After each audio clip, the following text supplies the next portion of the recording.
Up kind of day. Is it? You got your feet up? I've not got my feet up. I've got my shoes off. I'm just not comfortable, Dan. Hello.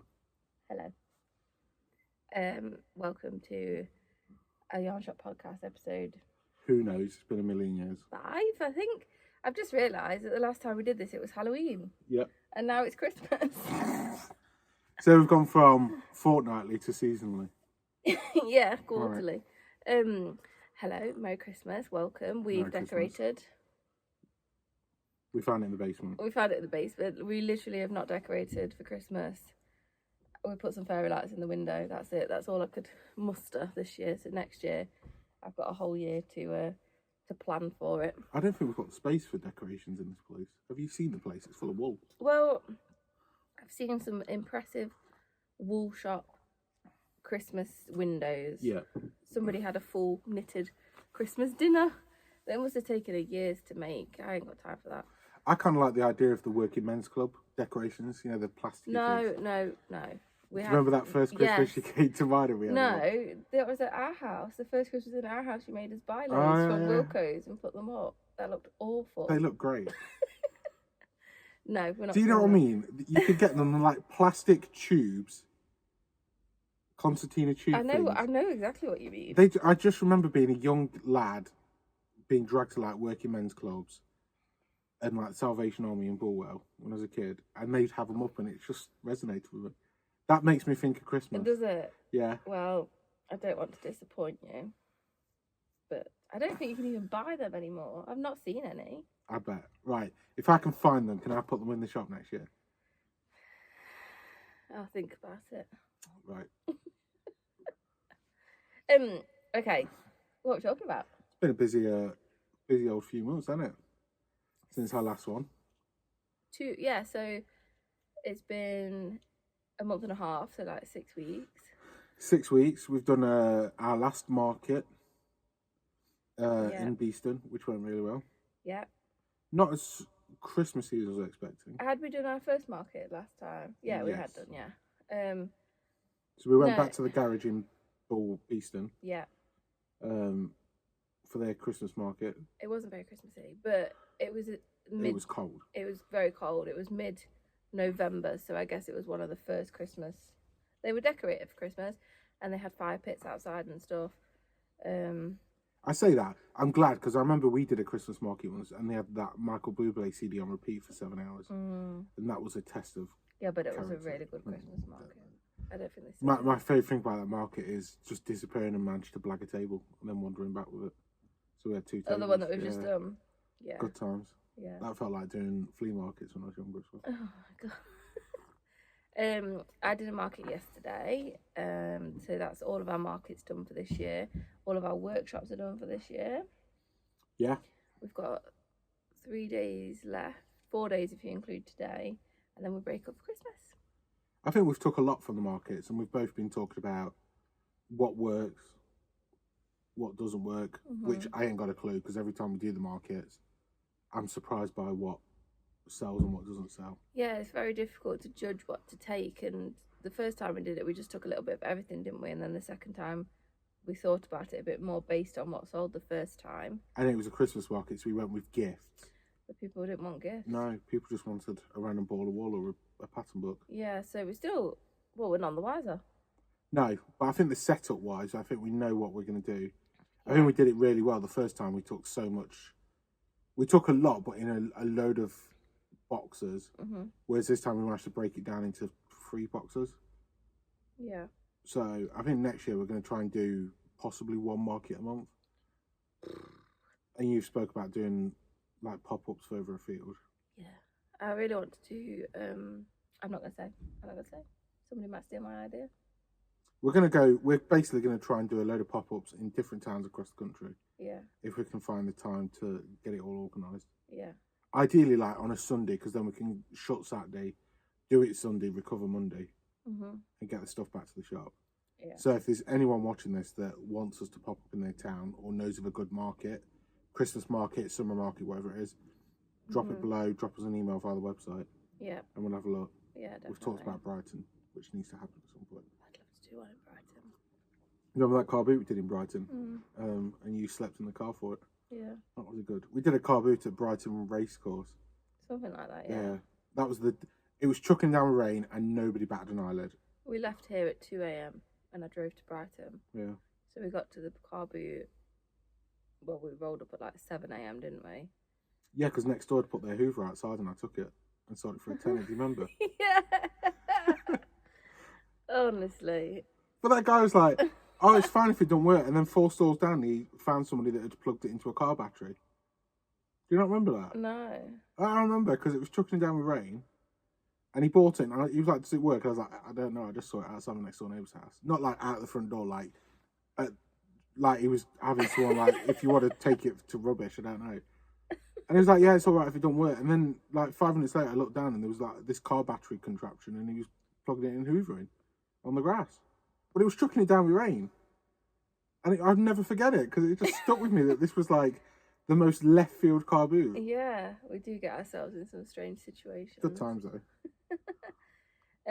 But we also realised the other day that we have been here for 6 months. Yeah. That's flown. I know. Well, before we talk about our last 6 months, workshops. We've done the last 12 workshops. Yeah. We've done a bit of a spread. What do you mean? Like we've done, you'll learn to knit, learn to crochet. You're doing some courses next year. Yes, so I've introduced workshops that are over multiple weeks. So like a sock knitting one it's 3 sessions but over 6 weeks, if that makes sense. So there's like a week in between for you to get some of the sock made so that we can actually have a finished project by the end of it. So I'm excited about those.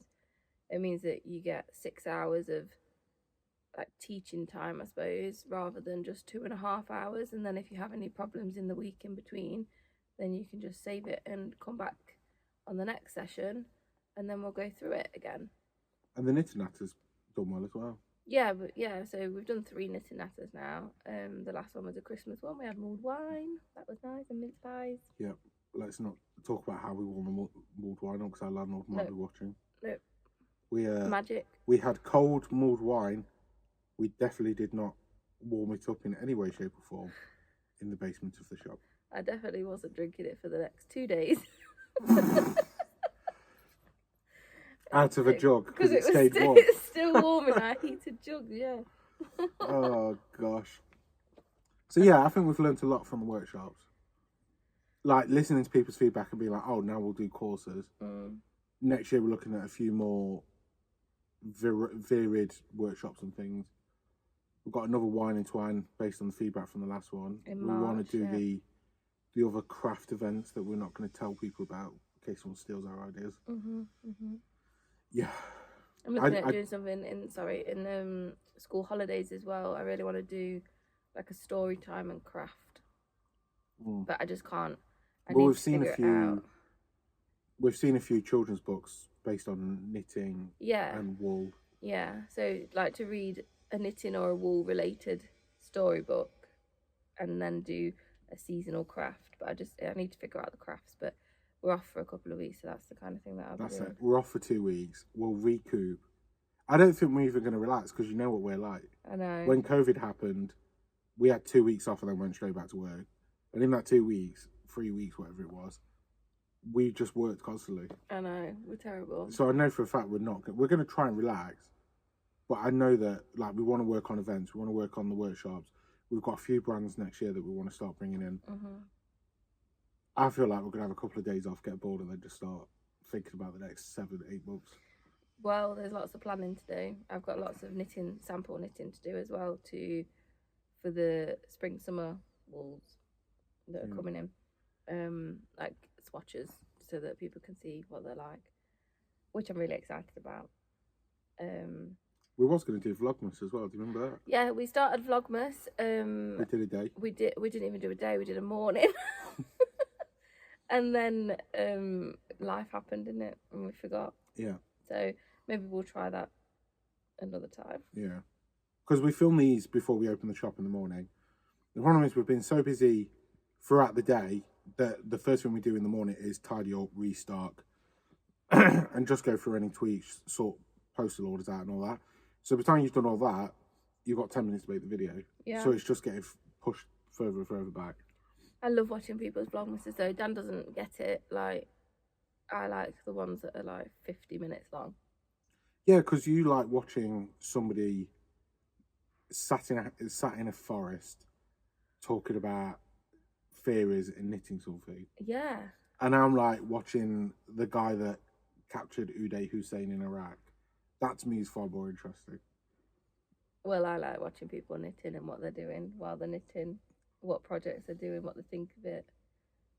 Yeah. It's just a cozy thing to put on. Like, please tell me if you agree. It's just a cozy thing to put on in an evening or like on a Sunday morning. You're doing knitting as well, and then you're just listening to somebody else talking about what they're making. It's nice. I'll stick to war documentaries. Before we had a baby, that's what I used to do on a Sunday morning. I remember. Yeah. I'd get up before you and sit and watch knitting podcasts. Yep. Not anymore. Okay, so how's it been the last 6 months? It's been an experience, hasn't it? I think we should just sell it and open a bookshop.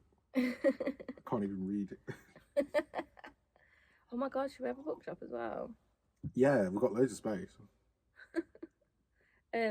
So how have you found owning a wool shop? Tiring. There's a lot behind just balls of wool that you don't realise until you're here. Yes, and Eleanor did tell me that. Yeah. That there's a lot more to it. There is a lot more to it. But we've ran businesses before, not our own. The business running is fine. Yeah, it's just the faffy stuff, constantly dealing with accounts departments, and we've had some issues with the shop that we've had to get sort of sorted. Yeah. Like, yeah, it's just you want to spend all your time up here, but then like we still need to finish sorting the stock room out. Yeah, there's a lot because we've got a lot of stock downstairs. Keeping the stock room tidy is a full-time job in itself. Yeah, because like keeping the shop stocked. Like as soon as people come in, because we haven't got much, I guess, like forward-facing. Yeah, so these will hold 8 balls of 100-gram wool. So if you've got blue here, for example, that's 8 balls of that. So if somebody wants 10, you're up and down the stairs. Yeah. And you're up and down the stairs when the shop's busy. So you don't take the ones from downstairs, put the box back, put the lid on, neat and tidy. You just grab it and go. Yeah. And then when you get a lull, then you're going downstairs with a basket to fill full of everything that you've just sold, so that it's ready for the next flurry. Yeah. It's a faff. It's not a faff. It's my knees do not thank me at the end of the day running up and down the stairs. No, but I do think it's a faff, and I think it's helped us realise what we need to get done next year in terms of better storage. You know, we're on about we've been talking about maybe taking the tubes out, so we can get more stock on shop floor, and that'll help. So it's just looking at this past few months has helped us dictate the next year, 2 years of this business. Yeah. And what needs tweaking, whether that be removing tubes for shelves, how we lay the stock room out. Well, I was just thinking if we have got 2 colours of something on shop floor, so if we've got 2 colours of a cream or one of these downstairs, there's at least another 10 of that colour. Yeah. So we've got. But that 10 downstairs might not be in the same place. Well, they should be. They should be, but the amount of times we've gone, can only find 5, and then 5 minutes later it's like, oh no, there's 2 over there and 1 over there for some reason. Yeah, that's when we've been busy and not put stuff away, isn't it? Yeah. Well, then on top of that, we're bringing in brands, bringing in ranges, so we have to be mindful of what we bring in. Yeah. Because we've looked at Jameson and Sons, Smith, Dave, whoever it is. And it's like 200 colours of one of their yarns. 100 colours, yeah. Where are we going to put 100 colours? Obviously, you'd have to put multiple colours in a tube. But then you've got to store the rest. But then we've got to store the rest. So then you've got to think about stuff like that really carefully. Like Rowan, we've got it on a separate display at the minute. because it's just not going to work in the tubes. No. Those donut ball type shapes. Yeah, always thinking. And now all the reps are talking about summer, and we're still in winter. I know, because we started in June, I feel like other people, or if it was next year, in June we'll be talking about Christmas. So we were kind of behind. So we've had to like get everything ready for Christmas in a couple of months, maybe even a month. Just kind of guess as well what we need. I don't think we've done too badly with guessing what we need, but then now we're planning for spring, summer already. So we've already placed a couple of orders of stuff that's coming in February and March. I've already got all the samples that I need to make for those yarns, the new ones that we're bringing in. So now, hopefully next year, we'll be able to work a few months in advance and be a bit more organised. Like I'm thinking about Easter already. Yeah. And Easter workshops and stuff. So next year we're going to be a lot more organised. The best we can be. Yeah. You order stock, you don't get shipping information, and it shows up 2 months later, 10 boxes. And it just wipes us out for 2-3 days. Yeah. That's the biggest thing for me that I've took away from this is, in an ideal world, and we do get it with some of the brands where they'll be like, okay, it's out for delivery, it'll be here between 1 and 2 tomorrow. And you're like, okay, cool. You can kind of plan for that. It's when you haven't got a clue, and then 10 boxes, and it's all new products, so you've got to get photographs, barcodes, weights, the listings all put onto the website and integrated into social media. Blah, blah, blah. All of that's got to be done while it's on a tiny shop floor and the shop's busy. It is just overwhelming sometimes. I think one of the goals next year is to have a member of staff. Yeah. A part-time member of staff, so that we've got that flexibility of being able to make social content. Like our Instagram, we don't post on Instagram at all, very often. We do. I just think we're really critical. The amount of times we've done socials and then we don't like the way it looks or blah, blah, blah. I think we're a bit too perfectionist about it sometimes. And I'm the same for these videos. Like, we record these videos a couple of times.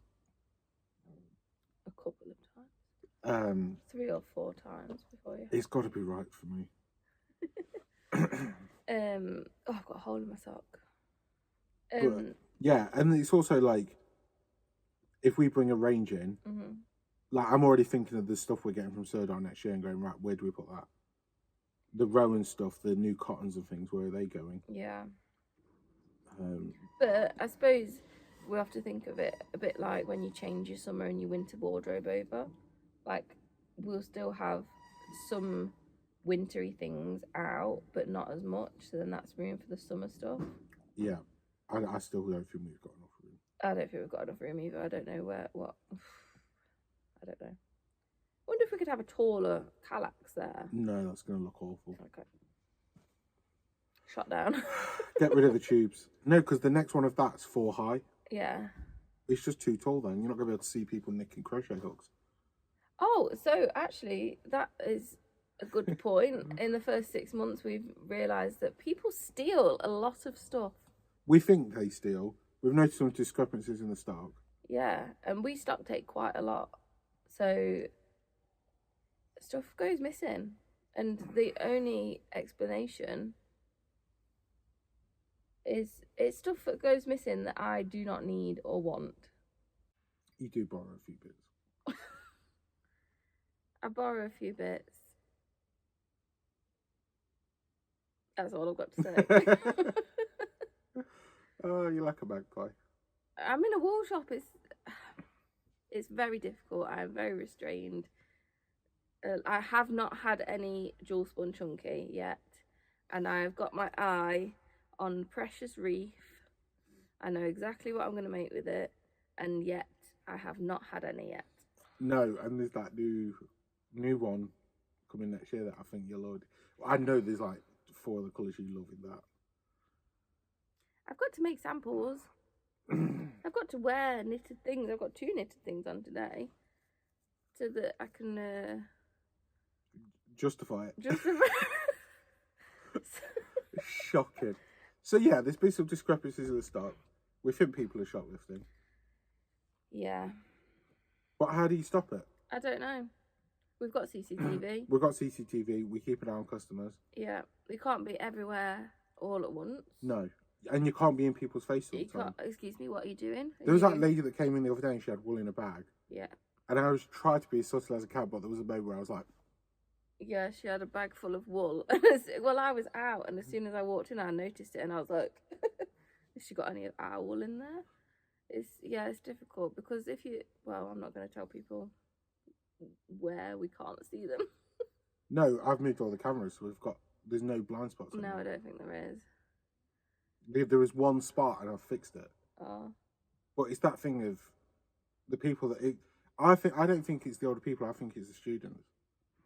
Because the things that are getting taken are like the cheap crochet hooks and stuff. Yeah. And to me, I'm like, we're a small independent yarn shop.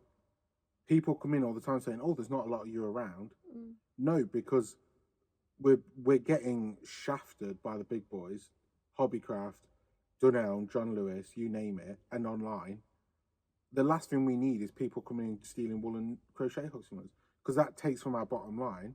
That takes away from us being able to pay our bills, and eventually it'll get to a point where we can't afford to be open. Mm. So you can't say that there's not enough yarn shops while also stealing from a yarn shop. That just feels backwards to me. No. Well, anyway. And while I'm on this subject, He's off.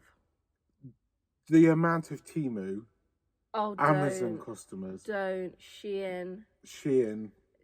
People come in and use Shein bags, like the plastic bags. I'm assuming that they put garments in as project bags, and it really winds me up. I'm not going off on a rant about... I'm sure there's other yarn shops, if you're watching, that have felt this as well. There's been times when customers have come in, they're looking at a chenille or a chunky, you're helping with the pattern, working out meterage, whatever, and then they'll just in front of you get the phone out and look at Temu or Amazon and go, right, okay, and leave. And you're like, I know what you're doing. You're going to leave with that 20 minutes of time that I've spent with you, help you with meterage, just to go buy it off Temu or whatever for a few quid. There was a girl the other day, and she wanted to knit a jumper, so we got her a jumper pattern, like a simple jumper pattern. She carried it around the shop with her. She bought some wool, and then I said to her at the till, are you having the pattern as well? And she says, oh no, don't worry, I've taken a picture of it. Well, there was that girl that time I a few months back. Yeah. There was that girl a few months back that had we've got a Rowan 4 project book, and she was just photographing every page of the book. But I just don't know what to say in that situation. I don't. Somebody who's more outspoken than me would have probably have said something, but I was just a bit like... That girl that did the 4 project book, I just was on the laptop, and I just was like looking at her dumbstruck, like, right, okay. I wouldn't dream to... You wouldn't go into Waterstones and photograph Lord of the Rings, would you? No. I know it's different. It's a few more pages. Although, when I used to work at Waterstones, somebody bought a book back, and we asked them why they were returning it, and they said because they'd read it and it was rubbish. Fair. But you know, I just feel like the community is amazing. Yeah. There's just the odd person that really slightly gets my back up. And that girl, there was somebody that popped in the other day who just, I don't know what was wrong with her, but she'd been to a pound shop, bought some Aran for £1. Or I don't even think it was £1 because it had like a red sale sticker on it. And she was going through all the Arans with me, and we was talking and all that, and she seemed really sad. And then when she looked at the price, she was like, I'm not paying that, and just stormed out. And I'm like, right, okay. We have some wool that is more expensive. We like to cater to every budget, but even like big value Aran, £3. £3 for 100 grams, even that for some people, they're like, oh no, I'm not paying that. And I'm like, I don't know what to tell you. I'm not getting... this is going to pull me into a fast fashion rant again, and I don't want it to, but I have to bite my tongue a lot. I think some people need to understand that we're a business, we have rents, we've got bills to pay. We're not even paying ourselves most of the time, because we've reinvested everything into this business to give it what it needs to be a success. With that, I think that's why if people do criticise what we have, or if we So we've got some Sirdar, but we don't carry every single thing of Sirdar because we can't afford to bring every single thing in. And No. when we have made the choice not to take a wage because we want to bring a new range of wool in that we think our customers are going to love, you do take it personally if someone isn't happy that you've bought Snowflake in instead of Snuggly. Yeah. And you're there like, okay, well, I've not paid myself so that I can bring you this wool. Yeah. And you're still not happy. Like, what more do you want from me? We'll get there eventually, and we'll have everything that we want to. But it's what we want based on feedback from the community. Yeah. We're not just going to bring in a range because 4 people are asking for it. If we don't think it's a good quality yarn, like there's brands out there that want to work with us, and we can sell chunky for like £2 and make a decent profit, or a DK or whatever it is. And there's yarn shops out there that stock that, and that's fine. That's for them. We don't think the quality of it is very good. We've felt it. We've seen people that have used it and feedback. So why would we bring that in? We'd much rather bring in a price wise, which is 20-30p more. We make less off it, but that's fine because you're making something with a better quality yarn that isn't going to annoy you. You're not going to be like, God, I hated working with that. Yeah, it's just frustrating sometimes. It is frustrating. But then on the flip side, we've had so many amazing customers that have come in showing us projects they've made. Yeah. The amount of people that have come in that have learned to make socks with us now that are hooked on making socks, or the Rikarumi. Yeah. That's rewarding for me. Yeah. And the amount of people that watch these videos that have come and spoken to us in the shop or come to a market. It's so weird. It's weird. It is very strange. I never know what to say. It always catches me off guard. But I appreciate that. I appreciate that for some reason someone's wasted 20 minutes of their day watching us. Yeah. Ramble. But then they've come in and they've come to see the shop, or they've come to talk to us, or they've come for some help with a pattern or a project they're working on. The nice customers definitely outweigh the not nice ones. And the ones that aren't nice are customers that aren't existing customers. Does that make sense?